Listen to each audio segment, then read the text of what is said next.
Kemono Incident, tome 20. Un tome assez particulier de Kemono Incident, parce que ça faisait un moment que j'avais aussi laissé la série en pause, et on reprend un peu l'histoire avec Kabane qui avait fini dans le précédent arc, je sais plus trop ce qui se passait, je crois qu'ils avaient sauvé une fille, une princesse dans un village, et on se retrouve tout au début avec une explosion, j'avoue que ça m'a un peu surpris, mais Kabane va être un peu, on va dire, téléporté dans un endroit un peu différent de là où il était, il va rencontrer un peu cette espèce de boule squelette qu'on voit aussi un peu sur la couverture, assez mystérieuse, qui, on a l'impression, possède un peu le même pouvoir que lui, vu que c'est une boule, c'est des êtres un peu mystérieux.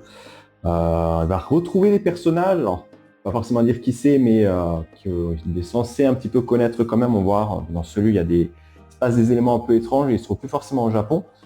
On va voir, là où je disais que la série était peut-être un peu particulière, c'est qu'on va avoir une sorte de time speak dans la série. Skip, je vais arriver, time skip dans la série, on se retrouve quelques années plus tard avec la Dame Imari qui a réussi un peu à prendre le contrôle d'une partie du Japon et transformer un peu, comme vous voyez là sur la couverture, des humains mi-hybrides, mi-kémono, alors ils appellent ça des mameno,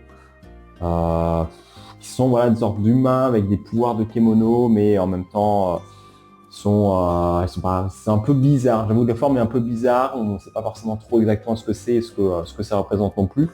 Et on va suivre un peu là le retour de certains personnages, un peu de ce qui se passe du coup quelques années plus tard.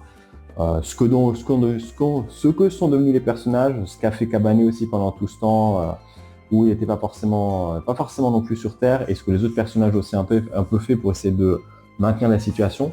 C'est quand même sympa parce qu'on va un peu Kabane du coup essayer de retrouver des anciens camarades qu'il avait perdus et de nouveaux personnages aussi. Il va un peu essayer de trouver un peu une solution, il va se dire ok, alors il faut vraiment que j'essaie d'aller au Japon pour voir un peu ce que sont devenus les autres et aider un peu mes amis. C'est une introduction assez rapide, on va dire quand même pour le moment. On n'a pas forcément trop d'infos sur le monde ou ce qui se passe. On essaie d'imaginer un peu ce qui se passe, de comprendre un peu aussi le phénomène des Mameno, qui n'était pas forcément quelque chose de trop commun non plus jusque-là. On va dire c'est mal fait, mais faut rester accroché, c'est vrai que c'est pas forcément plus simple. Mais ouais, une bonne reprise, on dirait un tome un peu d'introduction, mais une bonne reprise quand même pour Kemono Incident. Et toi, t'en penses quoi?